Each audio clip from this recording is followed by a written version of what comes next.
On Effective Tuesday, she immediately, laid her Mr. father Chen to has been rest. removed from the board of On directors Wednesday, following her the husband discovery of filed for significant divorce. financial By irregularities. To the Friday, future, he was darling. married to another woman.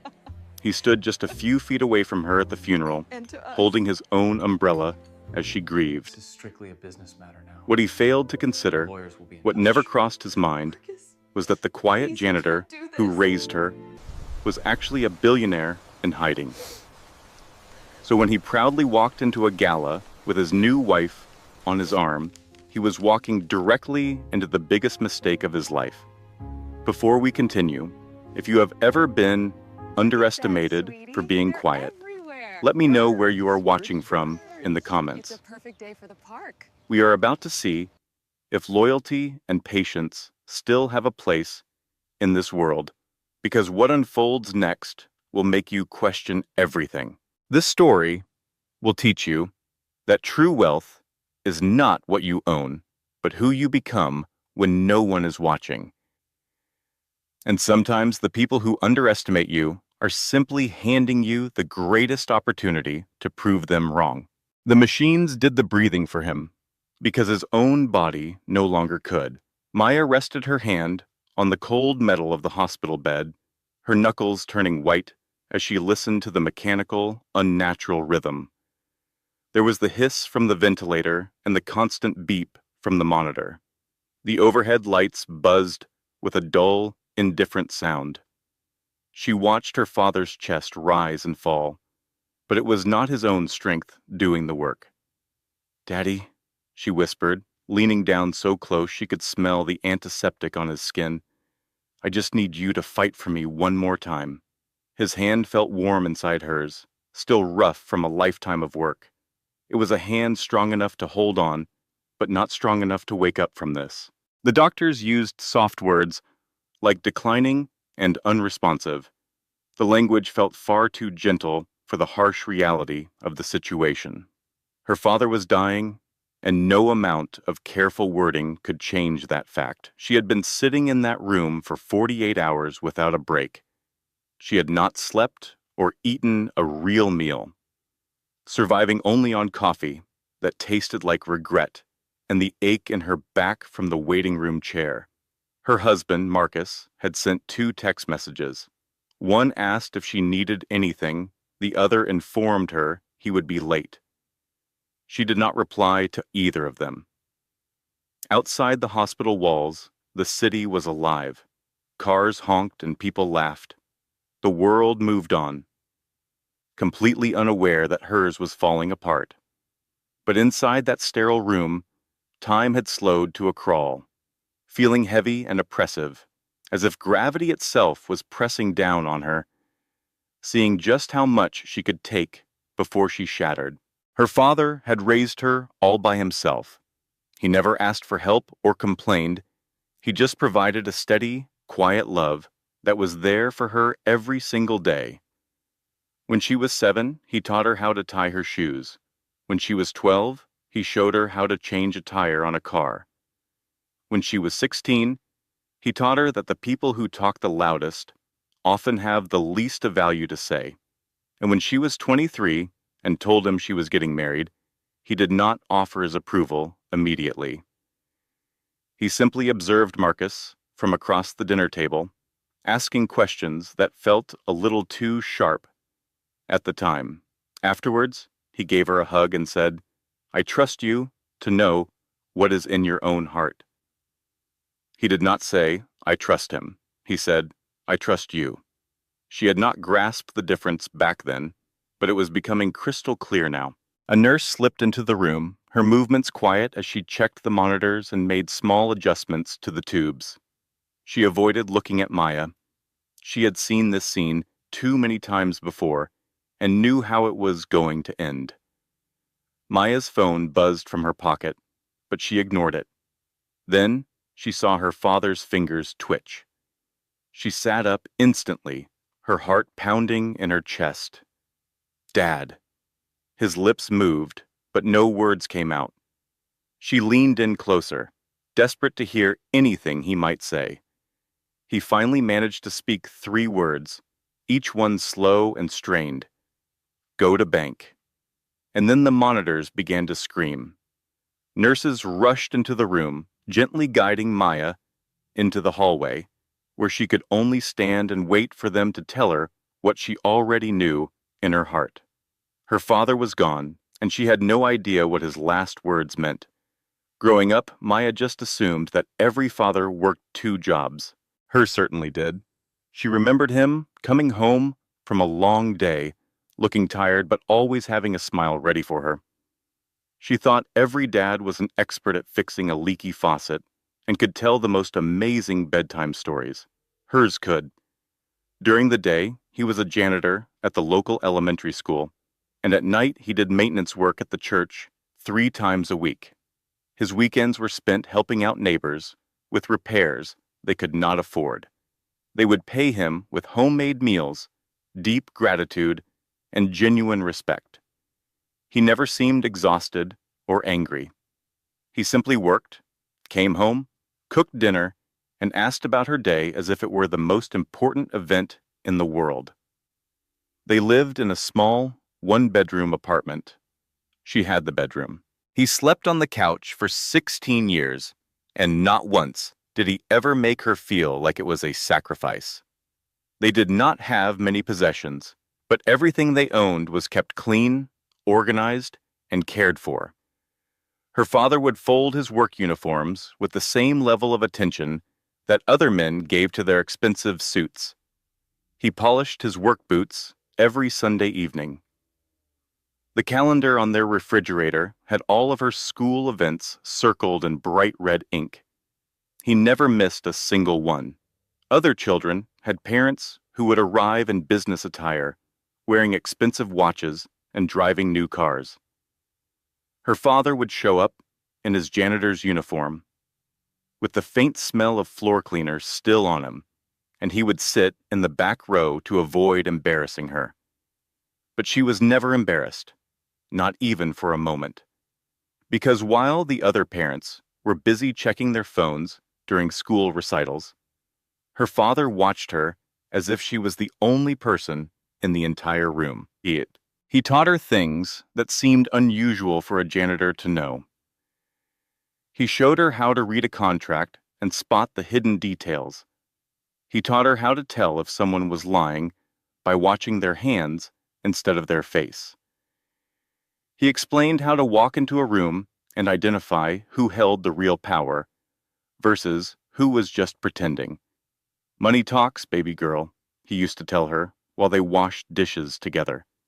"But character whispers, and the people who are worth your time are the ones who know how to listen for that whisper." She did not understand most of his lessons back then, but she never forgot them. When she received her acceptance letter for college, he cried. They were not tears of sadness, but tears of pure pride, the kind that made his entire face soften with joy. "You are going to do things that I was never able to do," he told her. "You did everything," she replied. He simply shook his head. "No, I chose to do something different. There is a distinction." She did not ask him what he meant by that. Now she wishes that she had, because as she looked back, she could see all the little moments that never quite made sense. The way he spoke, the kinds of books he read, the fact that the tellers at the bank all knew him by name without needing an introduction. Her father was not just a janitor. He was a janitor for a specific reason, and she was about to discover why. It was raining on the day they buried him. It was not the gentle kind of rain that feels like sadness. It was the aggressive kind. The kind that seeps through your coat and turns the ground into thick mud. It makes you wonder if the sky itself is angry. Maya stood at the graveside, 6 months pregnant. Marcus stood next to her, holding his own umbrella. She noticed that right away, not because she was expecting a romantic gesture, but because when a strong gust of wind blew rain into her face, he did not move. He did not try to shield her. He just remained dry, looking down at his phone. One by one, people approached her to offer a hug. They said things that were meant to be comforting, but they were not. He is in a better place. At least he is no longer suffering. God needed another angel. She just nodded and thanked them. She allowed them to think their words were helping, but what she really wanted to scream was, "He is not in a better place. The better place was here with me. He should have been here to see me become a mother, to meet his grandchild, to stay." Marcus checked his watch twice during the funeral service. When the pastor invited anyone to share their memories, Marcus remained silent. Maya spoke about her father's hands, how they were never idle, always fixing something, always building, always steady when her own were shaking. Her voice cracked in the middle of her speech, and she had to stop. Marcus did not reach out to comfort her. When the casket was lowered into the ground, she stepped forward to place a rose on top. Her heels immediately sank into the wet mud. Her knees almost gave out. An older woman from church quickly grabbed her elbow, steadying her with a soft whisper. "I have got you, honey." Marcus never even noticed. Later, everyone went back to the church for food after the burial. They served sandwiches that nobody wanted, and coffee that quickly turned cold in thin paper cups. All around her, conversations buzzed, feeling way too loud for such a heavy day. Exhausted, Maya found a quiet corner and sat down, gently rubbing her belly. The baby was kicking more than usual, almost as if it could feel that something was deeply wrong. It took Marcus a full 20 minutes to find her. He did not ask, he just announced, "I need to head out for a bit." Confused, she looked up at him. "Now?" she asked. He replied, "Yes, it is that work thing I mentioned last week." She had no memory of it. Had he told her? Maybe grief had simply wiped it from her mind. It did not really matter either way. "Okay," she whispered. He gave her a quick, routine kiss on the top of her head. It felt completely empty. He promised, "I will see you tonight." But he never came home. By 10 o'clock that night, she was still sitting alone in their apartment, dressed in the same clothes she wore to the funeral, just staring at her phone. There were no texts, no calls, and no explanation. There was only silence and a sudden, cold realization washing over her. She had just buried the only man who had ever truly been there for her. Her own husband, she now realized, had checked out of their marriage long before the funeral. She just had not been ready to face that truth until this very moment. The final confirmation did not come from him, or a conversation, or even a rumor. It came from a tagged photo on Instagram. It was nearly midnight when she finally peeled herself off the couch. She managed to change out of her funeral dress, wash the day off her face, and crawl into bed. Her entire body ached with sorrow, but her mind refused to shut down. Out of sheer habit, she opened her phone and began to scroll, desperate for any distraction from the two crushing facts. Her father was gone, and her husband still was not home, and that is when she saw it. A photo of Marcus, sitting in a restaurant she knew well. It was an expensive place with dim lighting and candles on the table. He was sitting across from a woman she had never seen before. This was not a work colleague or a client. She was young and perfectly put together, the kind of pretty that takes a lot of time and money. She was leaning in close, laughing at something he had said. He was kicked back in his chair, looking relaxed and smiling in a way Maya had not seen him smile in months. The caption read, "New Beginnings," complete with emojis of clinking glasses and sparkles. It was posted just 1 hour ago. Maya stared at the picture on her phone until her eyes went out of focus. The tears did not come immediately. She just sat there, phone in hand, feeling the frantic pulse of her own heart in her throat. Her father had been laid to rest less than 12 hours ago, and here was her husband, out celebrating a new start. She tapped on the woman's profile. Isabel Chun, a marketing executive with 73,000 followers. Every single photo looked like an advertisement for a perfect life Maya knew she would never have. Maya began scrolling through Marcus's recent online activity. She saw a trail of likes on Isabel's posts that stretched back 3 whole months.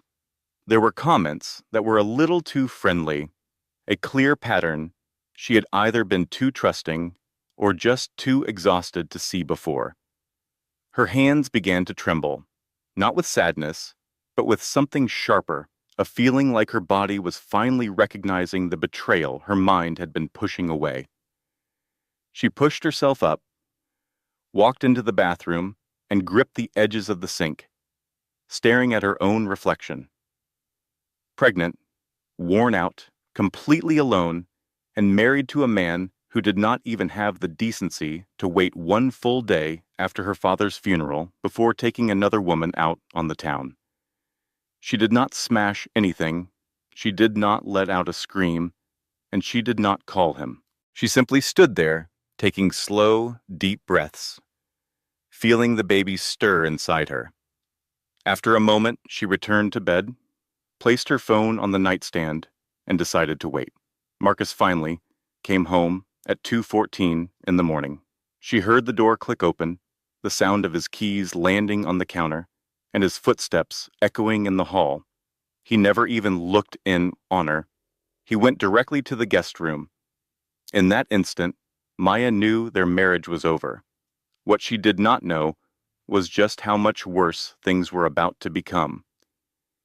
He waited until the morning to talk, not because he was being considerate, but because cowards prefer to do their dirty work in the light of day. Maya was in the kitchen, just looking at a cup of coffee she had no intention of drinking. When Marcus came in, he looked well-rested, freshly showered, and put together, as if he had been practicing for this moment. "We need to talk," he said. She offered no reply, simply watching him, waiting for what she knew was coming. He sat down across the table from her and folded his hands neatly, as if this were some kind of business meeting. "I think we both know this is not working," he began. Her stomach plummeted, but she kept her expression perfectly still. "I have been unhappy for a while, and I believe you have been too. We just did not want to admit it." A bitter laugh almost escaped her. "We..." As if this was a decision they had reached together, as if she was the one who had been distant. "I want a divorce," he said. The words were flat and final. There was no hesitation, no hint of regret. She felt the baby give a sharp kick, as though even it could sense that something was terribly wrong. "You are serious," she stated quietly. "I am. My father died 2 days ago." "I know, I am sorry about that, but his passing does not change where we are." "Where we are?" As if their entire marriage was just a place they had stumbled into by mistake. "I will support the baby," he went on, his voice sounding like he was negotiating a contract. "Financially, I will not walk away from that responsibility. But as for you and me, we are finished. I have met someone." It was done. She stared at him, truly seeing him for the first time. This was the man she had put her trust in, the man she had chosen, the man who had promised her forever in front of everyone they cared about. And now he was sitting right there, perfectly calm, taking her life apart as if it were just a stack of paperwork. "I have already spoken with a lawyer," he added. "I will have all the documents drawn up by the end of the week. You will not have to do much. Just sign." "Just sign," she repeated, her voice hollow. "Yeah, I am trying to make this as easy as possible for you." Easy. She had the urge to scream, to hurl something at his head. She wanted to demand how he could do this to her, right now, in this way, without even pretending to feel an ounce of guilt. But she held back, because a piece of advice her father often gave her suddenly echoed in her mind. When someone shows you their true colors, believe them the first time.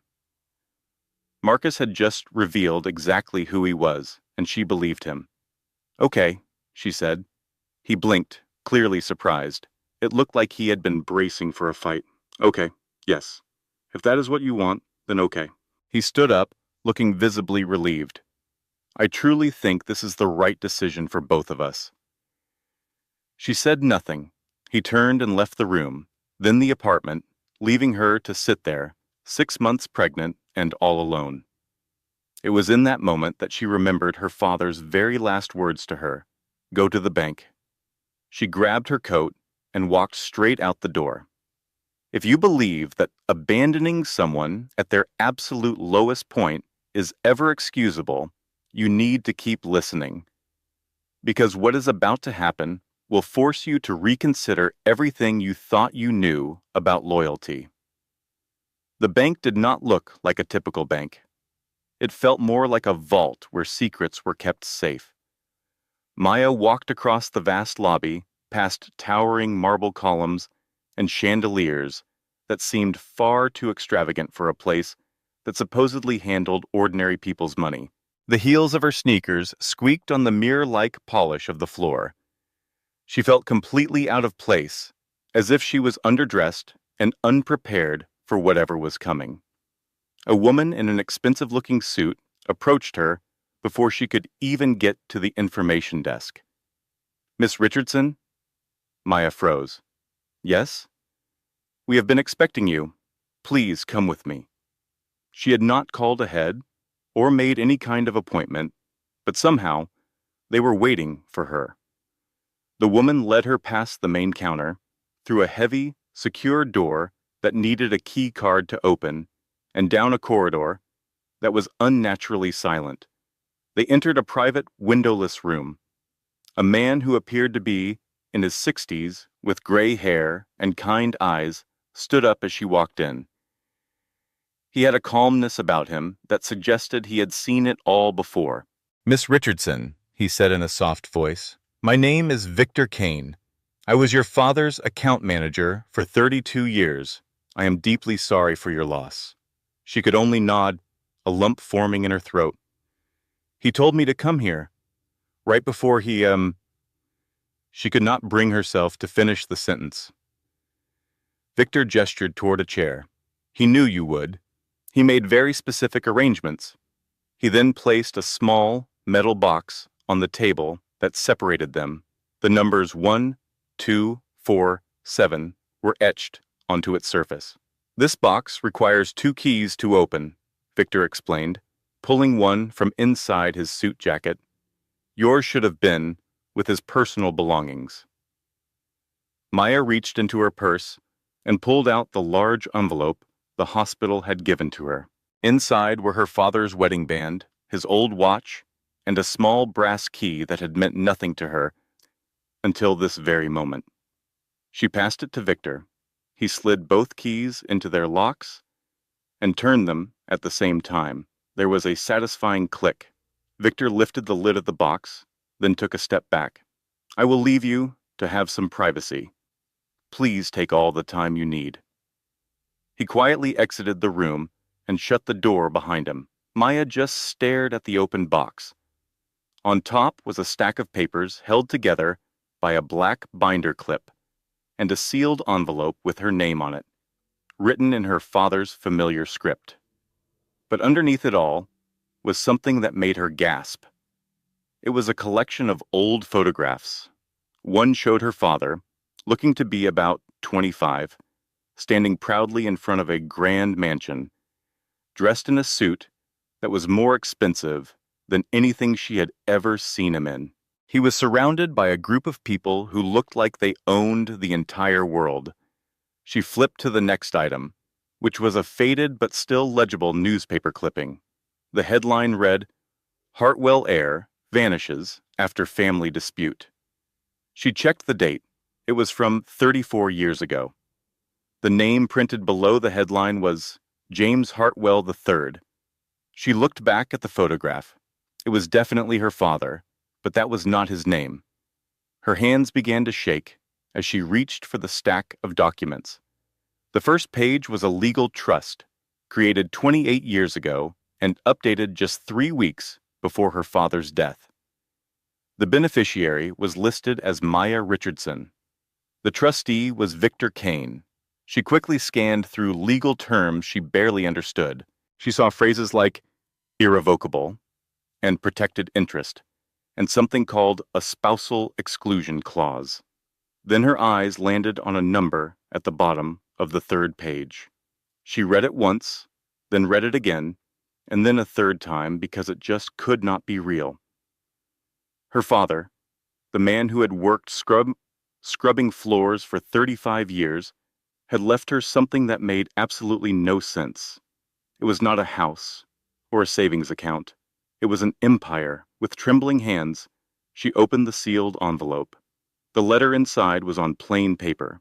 There was no logo or letterhead, just her father's neat handwriting, slanted slightly to the right, just as it always was when he was taking his time. Baby girl, if you are reading this, it means I am gone.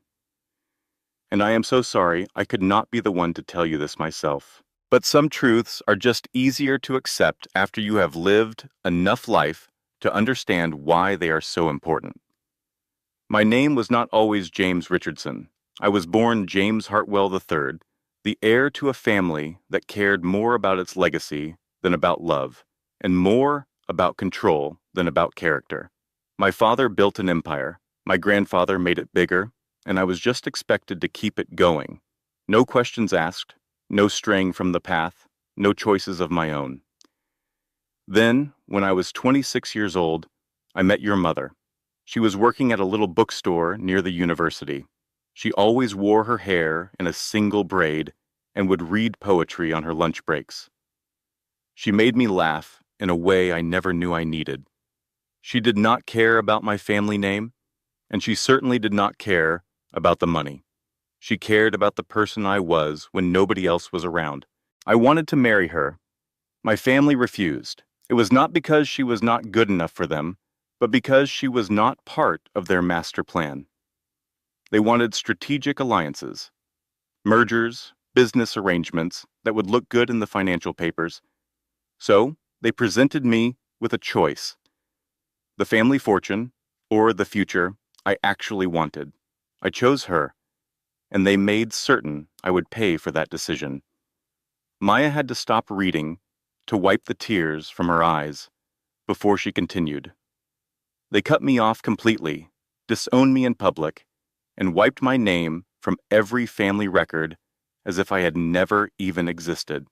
I changed my name and found jobs that did not ask for references or connections.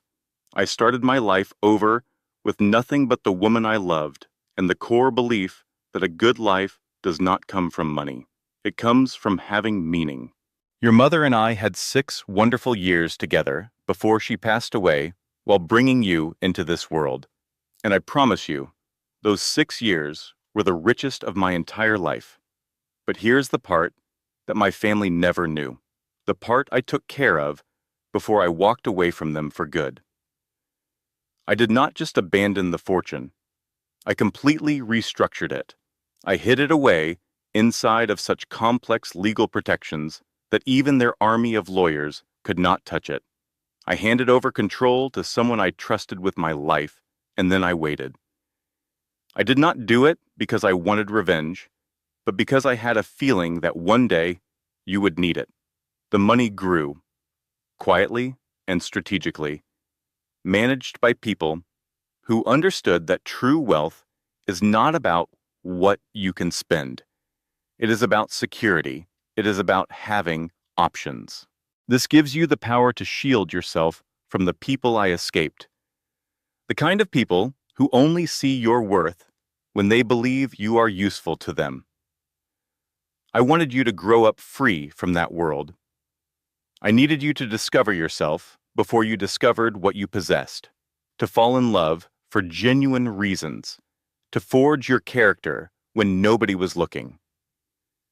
And now that you have the truth, there is something else you must grasp. This is not about changing who you are.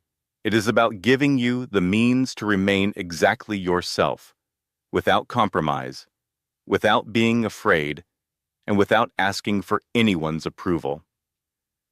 Maya put the letter down. Her father was not running from his fortune. He was shielding her from it until the very moment she would need it the most. The other documents explained everything in language that felt both cold and precise. an irrevocable trust agreement. It was created 6 months after her father adopted his new name. The trust was updated every 5 years. Its last revision was 3 weeks before he passed away, right after receiving the diagnosis that his time was short. Maya read through the document with care, making herself absorb the meaning. This trust was not simply cash waiting in a bank account. It was a fortress, carefully constructed with legal terms and a long-term vision. Every single asset was held within legal entities, making them unreachable by lawsuits, divorce claims, or debt collectors. Her name appeared on no public documents. There were no tax records or property deeds, nothing that could ever be traced back to her. Victor Kane, the man who presented her with the box, was named as the trustee. He had complete power to manage, invest, and safeguard it all. But he was forbidden from spending a single cent without her written permission after her 25th birthday. She had turned 25 just 3 months earlier. One particular section gave her pause. It was a spousal exclusion clause. She read it a second time, trying to decipher the legal phrasing, and then it clicked. If she ever married, her husband would have absolutely no claim to her assets. The fortune was hers, and hers alone, completely untouchable for all time. This was not a punishment or a sign of mistrust in a future husband. It was the highest form of protection. Her father had witnessed too many wealthy families destroyed by bitter divorces. He had constructed a barrier around her future that no one could ever get through. Not a gold digger, not a slick con man, and not even a well-meaning husband in a marriage that just happened to fail. A husband had no claim at all, not on the initial capital, not on the income it generated, not on any part of it. The trust belonged only to her, designed to be safe from anyone who might try to get to it through her. Her father had intentionally written it this way because he anticipated, not Marcus specifically, but the eventual arrival of someone just like him, a man who would appear with a charming smile and empty promises, only to vanish when life became challenging. The trust was set up to provide her with money whenever she needed it. But once she received those funds, they became her sole property, legally separate under the state's laws. Marcus could never get his hands on them, not during a divorce, not at any point. Her father had foreseen this, maybe not the exact details, but he recognized the pattern, and he had dedicated 30 years to ensuring no one could ever hurt her the way his own family had tried to hurt him. The document included other safeguards as well. There were clauses concerning her future children, protections if she ever became unable to make decisions for herself, and guidance on how the fortune should be used, should she decide to use it.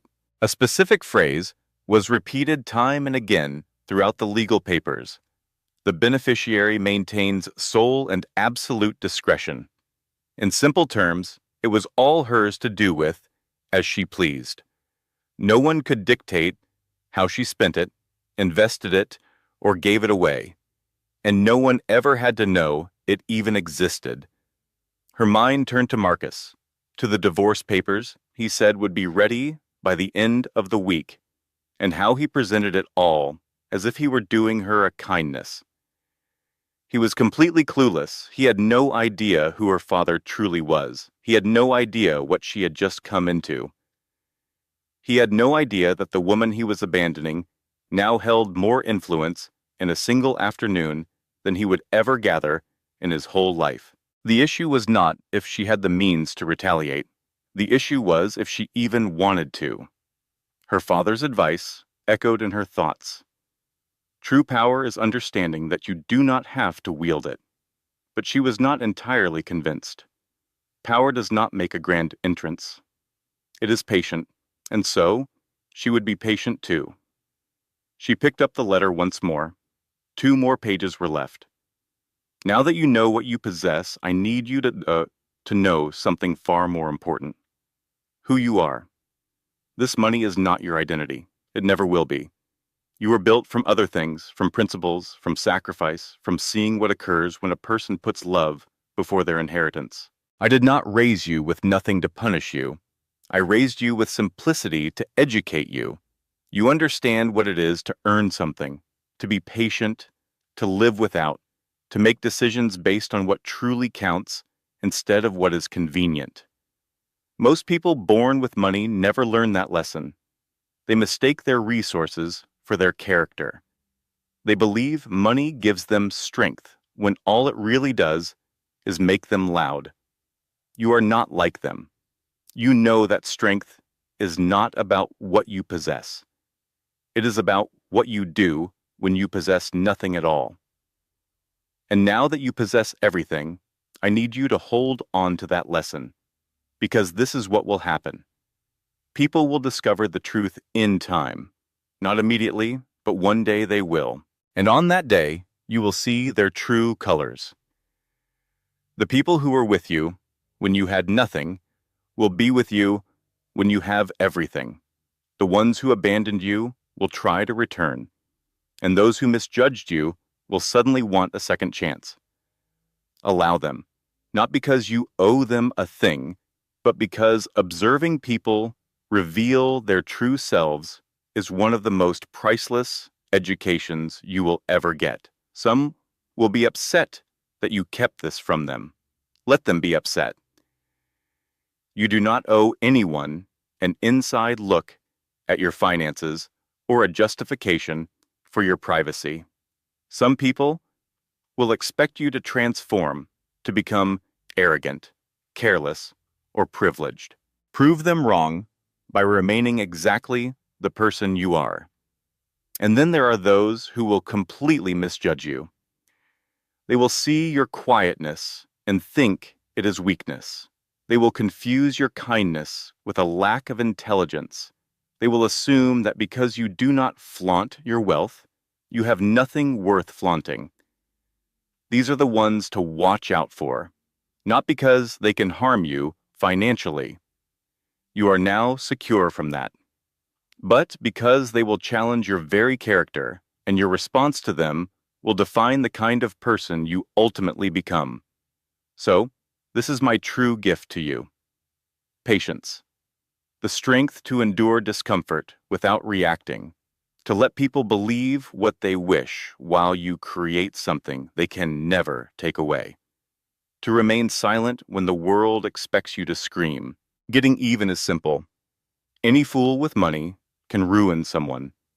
But self-control, restraint, the choice to not exercise your power, even when it is available to you, that is something special.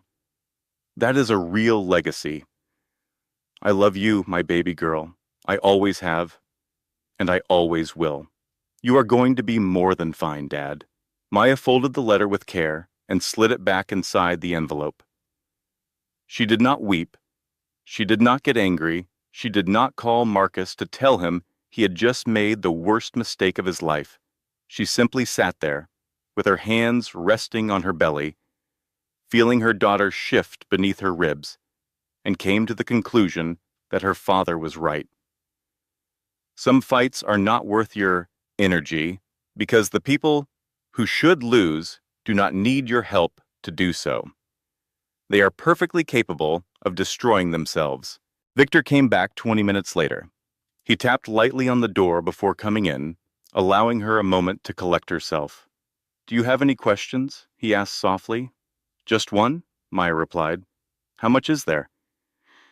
He took a seat across from her and produced a single piece of paper with a summary she could easily follow. It listed stocks, bonds, real estate properties, private equity, and international funds. The investments were spread across 12 different countries. The assets had been gathered cautiously over 34 years.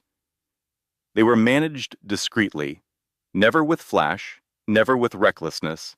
The total valuation as of the last quarter was $5.2 billion. The figure just sat on the page, a fact that her mind refused to accept. She stared at it, read the number again, and tried to connect it to the man who raised her in a tiny one-bedroom apartment and sent her to school with lunches packed in old grocery bags. "That is impossible," she whispered. "That is a conservative estimate," Victor said. "Your father avoided high-risk ventures. He always chose stability over rapid growth. If he had been more daring, this number could have been substantially larger." She felt a wave of dizziness. "What am I supposed to do with it?" Victor offered a sad but warm smile. "Anything you wish. That is the entire point. You could live on the interest and never spend the original amount. You could give it all to charity tomorrow.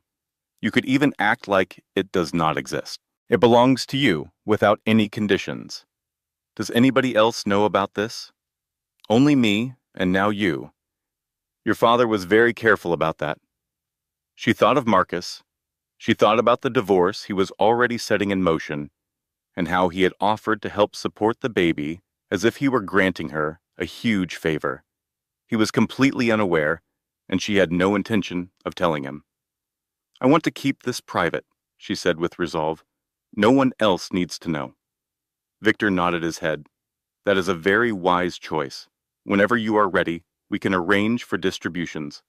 Until that time, everything will remain exactly as it is."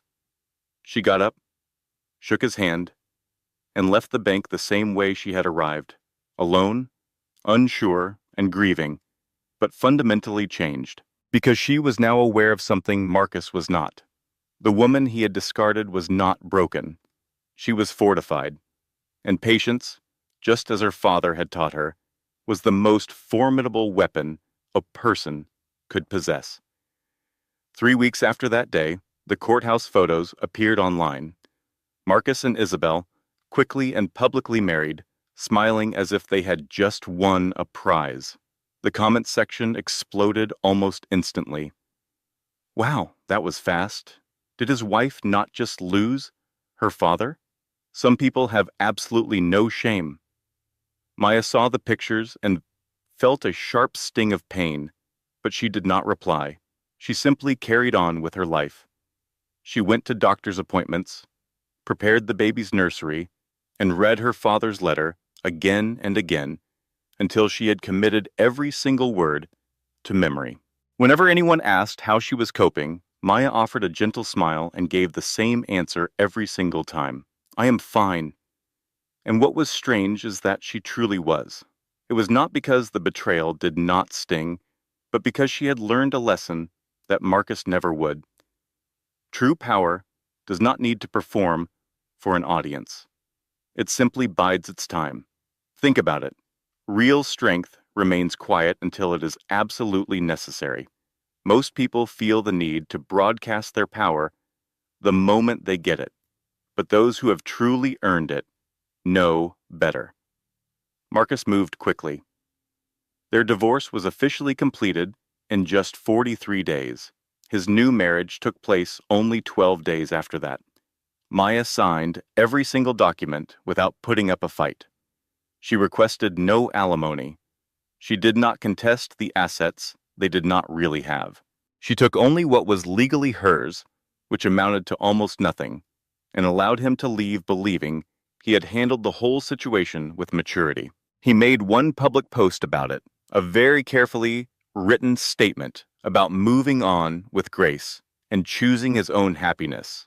The comments poured in, a mix of support and disgust. "Good for you, man. Life is too short. You seriously could not wait 6 months? Her father literally just passed away. This is the exact reason people have lost faith in marriage." Isabel also posted something. It was a picture of her hand, showing off a brand new ring. The caption read, "When you know, you just know." The internet certainly had its opinions, and they were very strong. Maya became the subject of stories people told at dinner parties.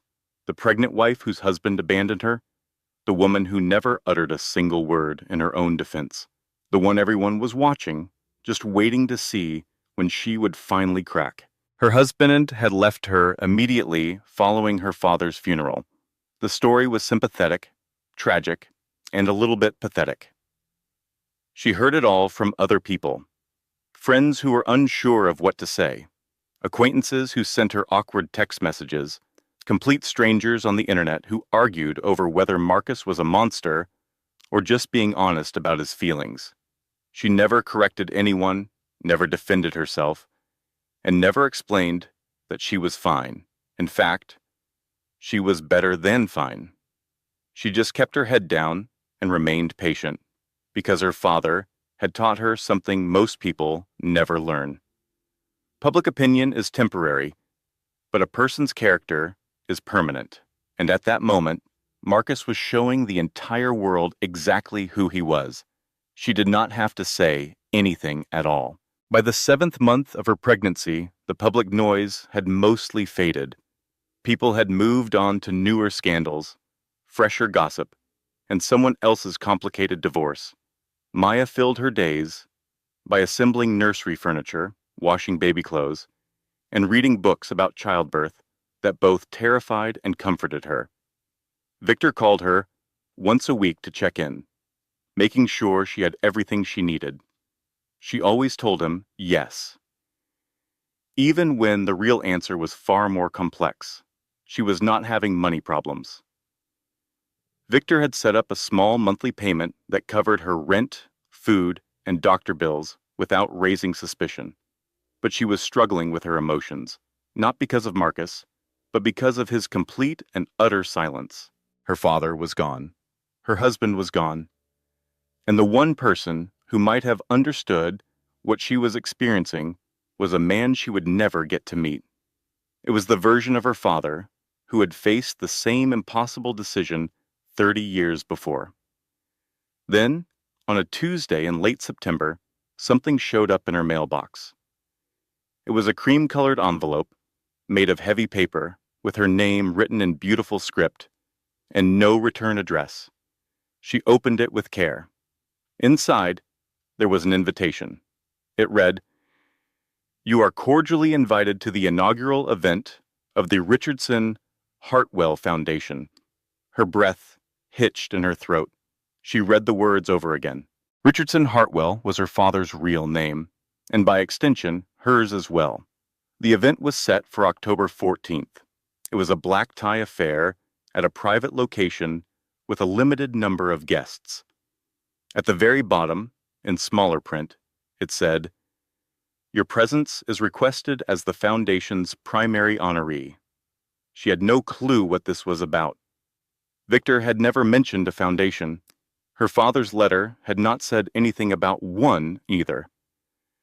She took out her phone and dialed Victor's number.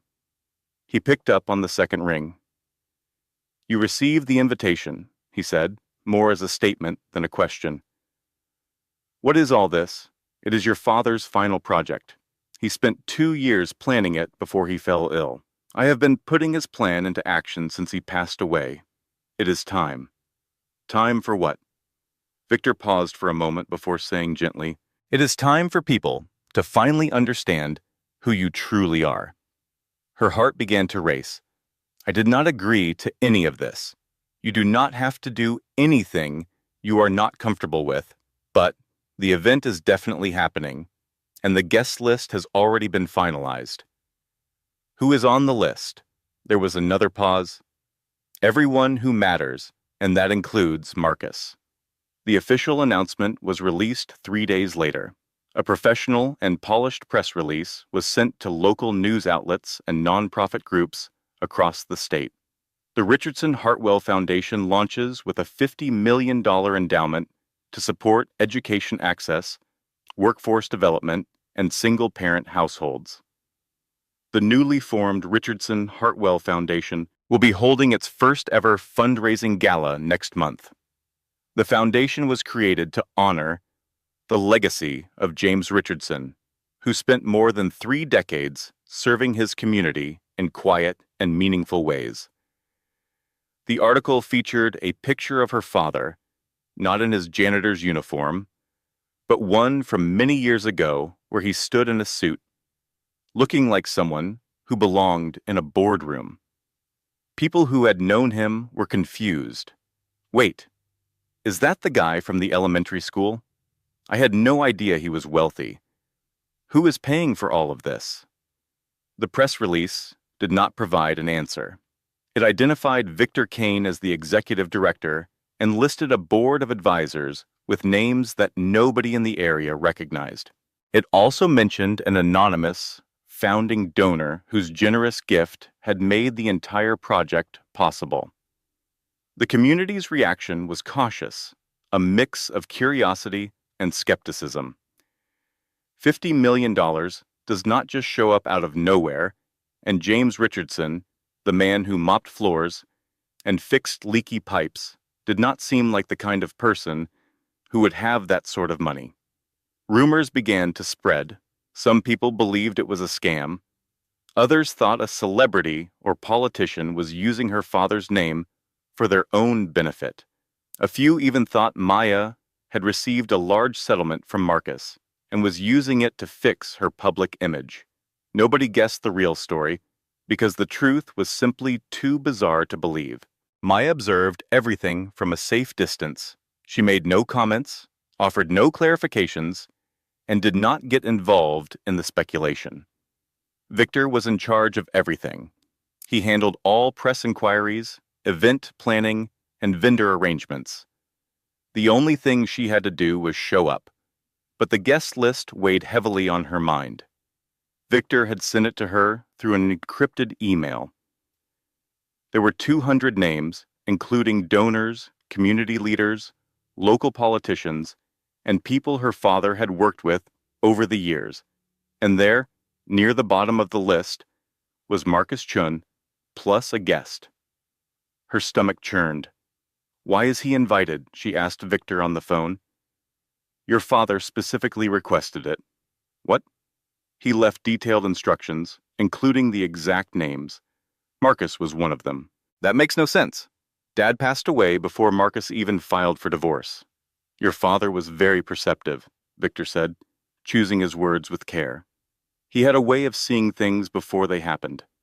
She let that sink in, trying to understand it.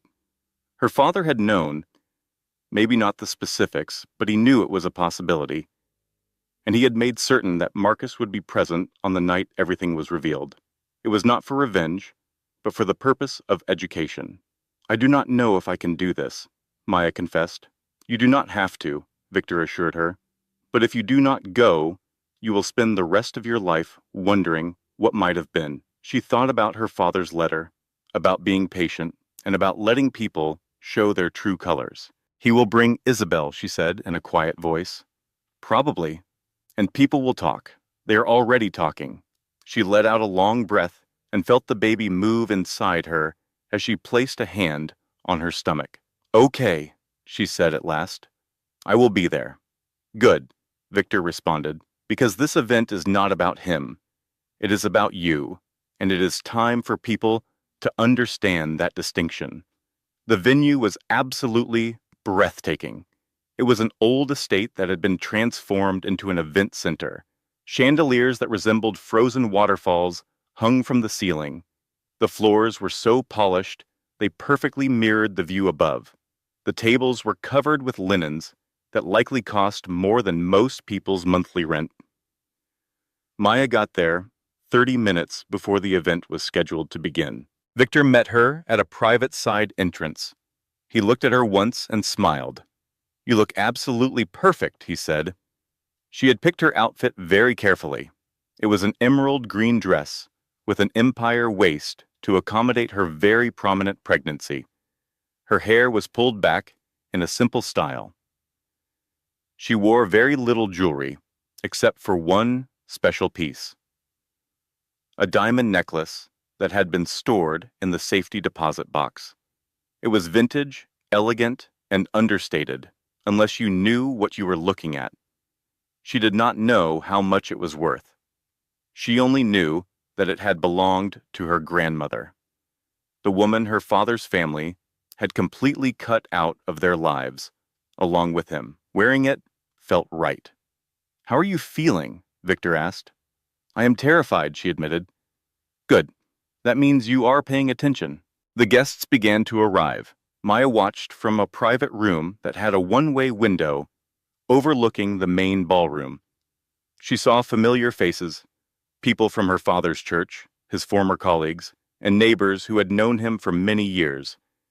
And then she saw Marcus. He entered with Isabel on his arm. Isabel wore a bold, confident red dress. She was the kind of woman who entered a room and expected to be noticed. Marcus, on the other hand, looked uneasy. Not because of the fancy event, but because he had no idea why he was even there. He looked around the room, searching for Maya, but he probably did not see her. Isabel led him over to the bar. They got drinks and smiled at people they did not know, playing the role of a happy, successful couple. Maya could feel her own pulse throbbing in her throat. Victor suddenly appeared next to her. "You do not have to go out there just yet. We can wait until the program has started." "No," Maya said softly. "I want to walk in just like everybody else. Are you sure?" She nodded her head, because her father had taught her a very important lesson. Confidence is not about feeling ready. It is about moving forward even when you are not. She left the private room, walked down a long hallway, and paused at the entrance to the main hall. She took a deep breath, and then she stepped through the doors. The room did not become silent all at once, but the entire atmosphere shifted. The chatter in the room just died out. Conversations stopped mid-sentence. Every head turned, not because she made some grand entrance, but because she was very clearly pregnant and walking in by herself. She could see the recognition spread through the crowd like a ripple in a pond. Marcus saw her. His expression went completely blank, then shifted to confusion, and finally to something that looked a lot like panic. Isabel leaned over and whispered something to him. He did not answer. He just kept staring. Maya did not even look his way. She moved with a calm purpose to a reserved seat near the front, sat down with care, and placed her hands in her lap. "Just breathe." A woman she did not know came up to her. She had a kind, older face. "You must be Maya," she said softly. "I am. Your father spoke about you all the time. I am so sorry for your loss. Thank you." The woman offered a warm smile. "He would be so proud of you tonight." A lump formed in Maya's throat. She could only manage a small nod. More people came to her, offering their condolences and sharing kind memories of her father. And all the while, from across the room, Marcus was frozen in his seat because a thought was starting to form in his mind. This was not just some random event. This was her event, and he had absolutely no clue what was about to happen. The lights in the room began to dim. A microphone was set up in the center of the small stage. Victor was the first to walk up. "Good evening," he started. "Thank you all for coming. Tonight is not just about launching a foundation. It is about honoring a man who lived by his values every single day, especially when nobody was looking." He spoke about her father, his dedication, his quiet kindness, and his reliability. People throughout the room nodded in agreement. A few gently wiped their eyes. Then Victor's tone changed. "What most of you do not know is that James Richardson made a very difficult choice 34 years ago. He walked away from a life of incredible wealth and privilege because he refused to give up on love. He changed his name, started from scratch, and built a new life that was based on his character, not on his inheritance." Confused whispers started to spread through the audience. Marcus leaned forward a little, now listening intently. "That decision cost him everything his family thought was important," Victor went on, "but it gave him something much more valuable, his integrity and a daughter who inherited his principles instead of his fortune." Victor paused, letting his words sink in. The Richardson Hartwell Foundation exists because James never forgot where he came from, and because he spent 30 years ensuring his daughter would have the means to build something important without the weight of expectations or a sense of entitlement. He gestured toward Maya. It is my honor to introduce the Foundation's founder and its primary benefactor, Maya Richardson. The room filled with applause, which started politely and then grew much louder. Maya stood up slowly and walked to the stage, each step feeling heavy and deliberate. She watched Marcus's face change as he processed the new information. His confusion turned into understanding. That understanding turned into pure horror. He was finally connecting all the pieces. Richardson Hartwell was her father's real name. The $50 million endowment, the foundation, it was all her. Isabella looked over at him, baffled by his reaction. He did not offer an explanation. He just sat there, watching the woman he had left. The woman who was 6 months pregnant, grieving, and who he thought was broken, was now standing on a stage in front of 200 people who finally understood what he never had. She was not a victim. She was a legacy. Maya got to the microphone and adjusted it just a little. The entire room fell completely silent. She did not look at Marcus. She looked out at the people who had loved her father, the ones who came tonight because they remembered his goodness. And then she started to speak. Her voice was steady, not booming or dramatic, just perfectly clear. My father taught me that the most important decisions we ever make are the ones that nobody else sees. She paused for a moment. He taught me that love is not about what is convenient. It is about being there for people, especially when it is difficult, especially when no one is watching, and especially when you have every excuse to just walk away. A few people nodded their heads. He also taught me that wealth without character is nothing more than noise, that real power is not about what you own. It is about what you choose to do with it when no one is making you do anything at all. She glanced down at her notes and took a deep breath. Most of you knew my father as a janitor, a maintenance man, someone who always showed up early, stayed late, and never once asked for any credit. She looked back up at the crowd. What you did not know is that he was born into one of the wealthiest families on the East Coast. He was supposed to inherit an entire empire. But he gave it all up because the people who control that wealth told him that love was not worth it. There were audible gasps and whispers. He proved them wrong. Her voice remained strong. He spent 34 years of his life as living proof that a good life is not measured by your assets. It is measured by your integrity. And when he passed away, he left me something much more valuable than money. She stopped for a moment. He left me a choice. The room was absolutely still. I could have kept all of this a secret. I could have taken what he built for me and just disappeared. Nobody would have ever known. Nobody would have even cared. She looked straight at the audience now, but my father did not hide his wealth because he was ashamed of it. He hid it because he wanted me to grow up knowing who I was long before I knew what I had. She let that idea hang in the air, and now that I know both, I am choosing to do what he would have done. I am going to build something that matters. I will help people who have been overlooked. I will support families that do not have a safety net.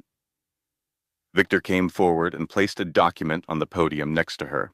The Richardson Hartwell Foundation has been established with an initial gift of $50 million, and it has a long-term structure designed to grow that into a source of sustained, generational impact. Applause began to build, but she was not done. That $50 million represents less than 1% of the total trust my father set up in my name. The clapping stopped abruptly. People looked around at each other, trying to calculate the numbers in their heads. The full valuation, as of the last quarter, is $5.2 billion. There was complete silence, but it was not the silence of shock. It was the silence of a deep realization. She did not smile or seem triumphant. She just stated it as a fact. I am telling you all this not to impress you, but to make one thing perfectly clear. My father did not raise me to be rich. He raised me to be responsible, and that is exactly what I plan to be. She stepped away from the microphone. The applause that came next was not just polite. It was a roar.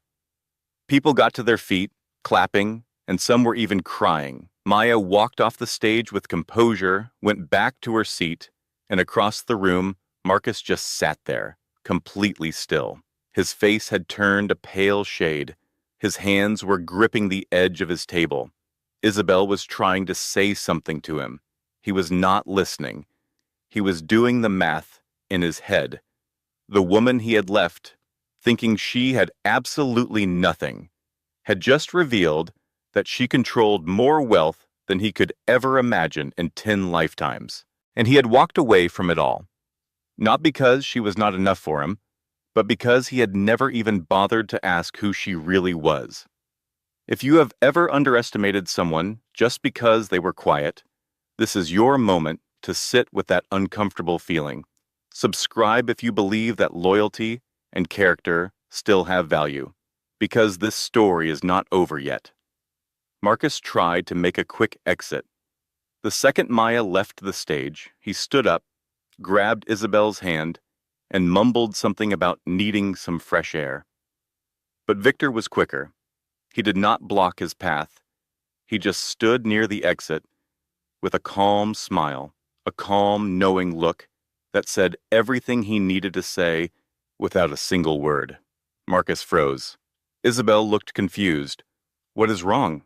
He did not answer her. He could not. Because what could he possibly say? That the woman he divorced only 8 weeks ago, the one he abandoned while she was pregnant and grieving, had just revealed herself to be one of the richest people in the state.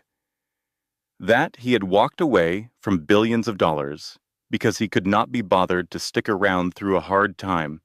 That every single choice he had made for the past 6 months had been based on a completely wrong idea about who actually held the power. Isabel pulled on his arm. Marcus, talk to me. He sat back down like a robot, feeling completely numb. All around them, people were celebrating, talking with excitement about the foundation, about Maya's incredible poise, and about her father's amazing story. Someone nearby said, "Can you imagine walking away from that much money just to marry the person you loved? That is so rare." Another person added, "And to raise a daughter who turned out to be so grounded, that is even rarer." Marcus heard every single word. Each one was a sharp reminder of the man he had failed to be. He glanced over toward Maya. She was surrounded by people now, thanking her, hugging her, and offering their support. She looked exhausted, but her resolve was firm. She did not look in his direction even once, not because she was being spiteful, but because he was simply no longer important. Isabel finally put it all together. "Wait," she said slowly. "That is your ex-wife." He just nodded. "The one you said had nothing." He did not say a word. She pulled her hand away from him slightly, staring. "Marcus, how much of this did you know?" "Nothing," he said in a quiet voice. "I knew nothing. You did not ask." He looked at her and saw her expression changing. Right before his eyes, he could see her recalculating everything. She was not angry. She was evaluating him, wondering if she had made a terrible mistake by tying her future to someone who could misjudge a situation so badly. He saw it, he felt it, and he realized this must have been what Maya felt. Watching someone you trusted completely reevaluate your worth based on new information. It was deeply humiliating. "I need to talk to her," he said all of a sudden. "Do not," Isabel warned him. "I have to, Marcus. Just leave it alone." But he was already on his feet, making his way toward Maya. Victor intercepted him smoothly, his manner polite but unyielding. "She is not available right now." "I just need 5 minutes." "She is not interested." Marcus's jaw clenched. "You cannot speak for her." "I do not have to." "She asked me to make sure that you understood. There's nothing left to discuss." The words felt like a heavy door slamming shut. It was final, permanent. Marcus just stood there, useless, while the woman he had so badly underestimated continued her conversations with people who were actually important to her. He had wanted some kind of closure, an explanation, maybe even forgiveness. But Maya did not owe him any of those things, and she was not going to give them. 10 minutes later, she left quietly through a side exit. There was no big farewell. She was just gone. Marcus watched her leave and understood, for the first time in his entire life, what it felt like to be completely and utterly irrelevant. Naomi, Grace Richardson, arrived on a Thursday. She weighed 7 pounds and 4 ounces, had a full head of dark hair, and looked at the world through her grandfather's eyes. Maya cradled her for the first time in a hospital room that felt perfectly silent. There was no husband pacing the halls, no extended family in the waiting room. There was only Victor, who had insisted on being there, and a kind nurse named Petra. Petra stayed long after her shift ended, believing that no one should welcome a child into the world all alone. "She is absolutely perfect," Petra whispered. Maya could only nod as tears streamed down her face. Her father should have been there to hold his granddaughter and see the beautiful life he had fought so hard to protect. The baby's weight in her arms felt like a promise fulfilled, a future secured by a man who would never get to see it. Maya gazed down at Naomi's face, a flawless little canvas of pure potential. "My sweet girl, I will always protect you," she murmured. But her father was gone, and Maya knew she had to be enough for both of them. She studied Naomi's features, tracing the lines of her tiny fingers and memorizing every detail. "Your grandfather loved you long before you were even here," she whispered to the baby. "He made sure you would have a life that was safe, secure, and full of freedom." Naomi let out a tiny yawn, a creature impossibly small yet completely whole. Victor moved closer, his expression full of grandfatherly warmth as he looked at the newborn. "James would have been bursting with pride," he said gently. "You did a good thing, Maya." She let out a long, slow breath.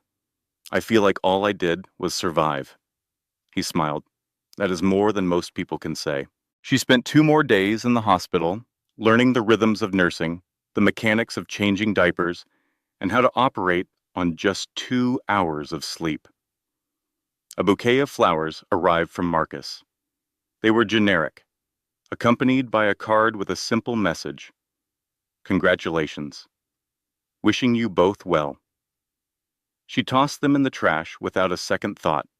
It was not an act of anger, but a simple recognition that they were meaningless. They were an empty gesture from a man who had already made his choice to be distant. Around that same time, Isabel shared a new photo on social media. It showed her and Marcus at a sunny brunch, both smiling brightly. The caption read, "Choosing joy every day." Maya did not even bother to read the comments. Her focus was on more important things. When she finally brought Naomi home, the apartment felt transformed. The space seemed smaller and quieter, yet it was filled with a new kind of presence it never had before. She placed the bassinet right next to her bed. Above it she hung the mobile her father had purchased months before his illness took over. He had carved the wooden animals himself during long, sleepless nights. She discovered them in his apartment after he passed away, wrapped with care and attached to a small note that read, "For when she arrives." Now, those same little animals spun gently above his granddaughter, casting soft, dancing shadows on the wall. Maya settled into the rocking chair and held Naomi tight. She started to sing a lullaby her father used to sing to her as a child when she could not sleep. And for the first time since his death, a feeling that resembled peace washed over her. The grief had not vanished, but she was finally starting to grasp the lesson he had been trying to teach her all along. Legacy is not about the things you leave behind for people. It is about the people you raise to carry on. The foundation grew at a pace that surprised everyone. In just 6 months, it had already funded scholarships for 40 students. They opened a new center for workforce training and established partnerships with 3 local nonprofits. These groups provided emergency aid to single parents who were facing eviction or drowning in medical debt. Maya managed it all without any fanfare. There were no press tours, no grand ribbon-cutting events, and she only gave speeches when it was absolutely necessary.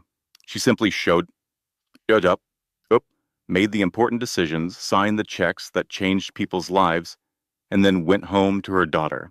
People began to recognize her on the street, not as some kind of celebrity, but as a person who was making a real difference.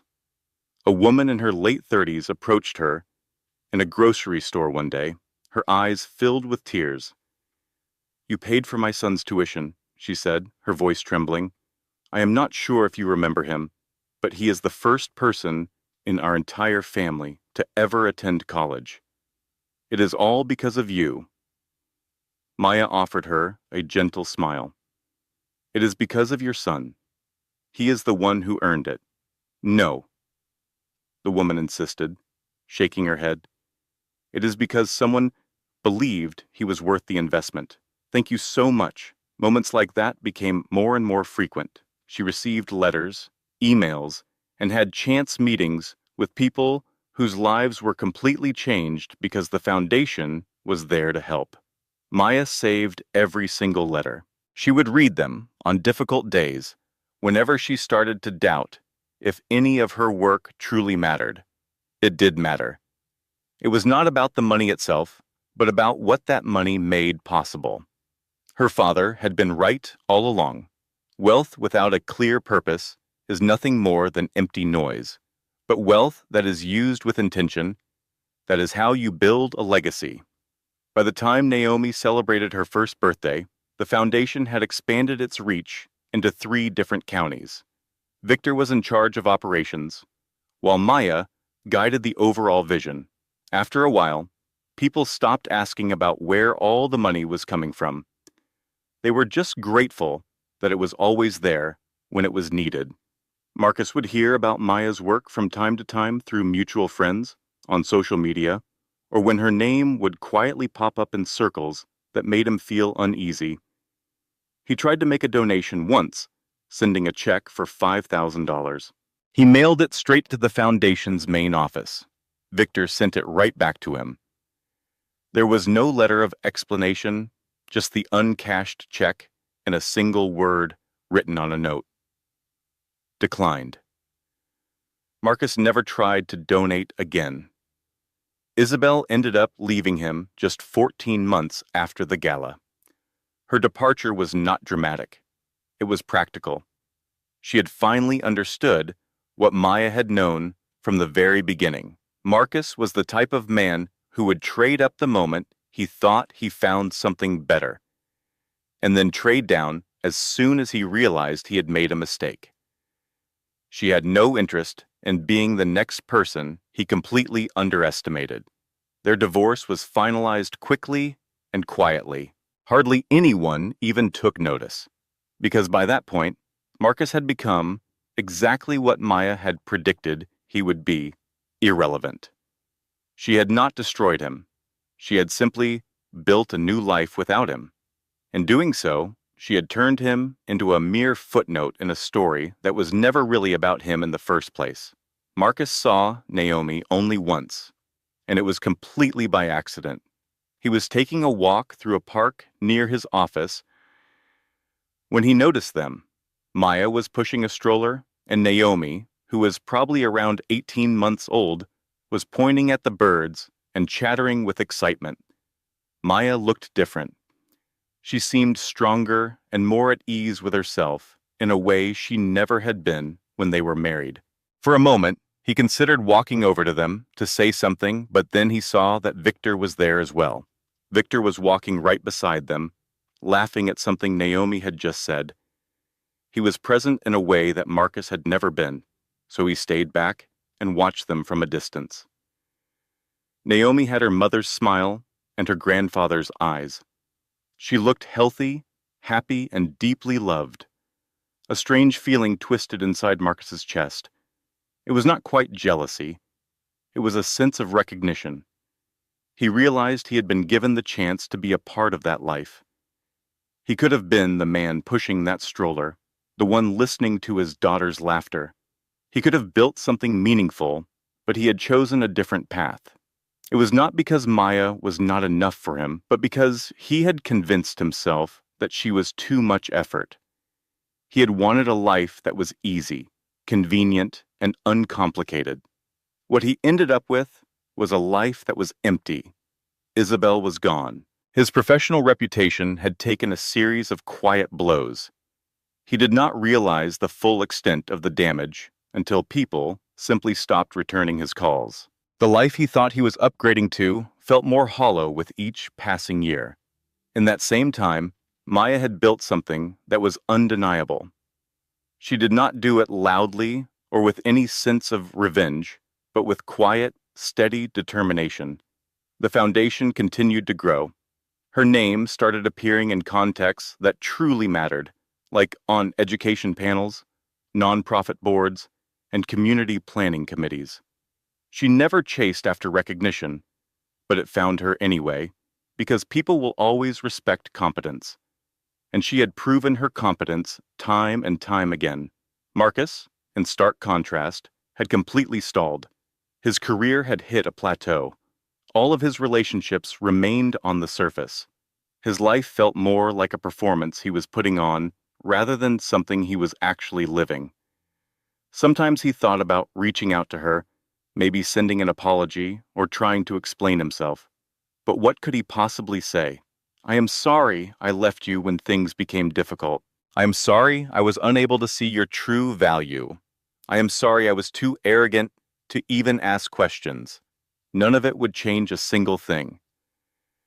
Maya had moved on from him completely and permanently.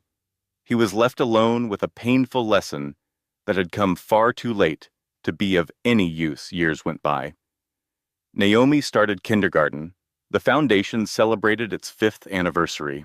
Maya's name finally appeared in a business journal.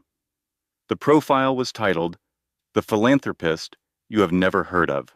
The article spoke about her father, the foundation, and all the incredible work it was doing.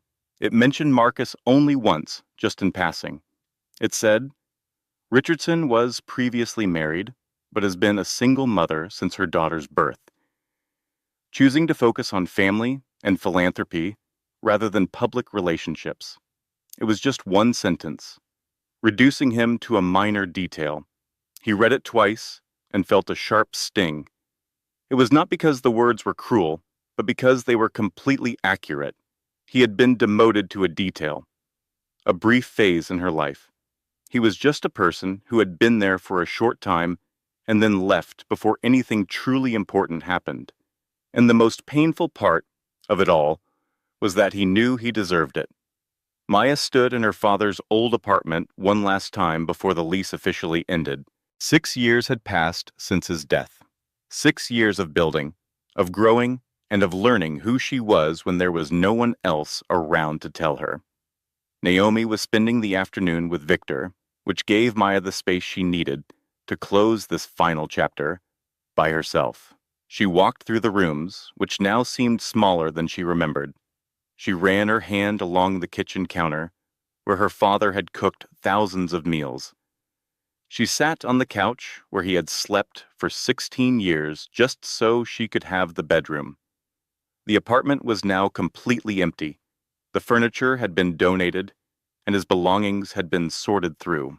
All that was left were the memories, and one last envelope she had been saving. It was the one Victor had kept for her until he knew she was ready. She opened it with care. Baby girl, if you are reading this, it means that enough time has gone by for you to finally understand what I need to tell you. Loss is not a punishment. Loss is permission. It is permission to find out who you are when there is no one left to place their expectations on you. It is permission to build something that reflects your own values instead of seeking someone else's approval. It is permission to walk away from anyone who is unable to see your worth, not because you are filled with anger, but because you are far too busy building something better.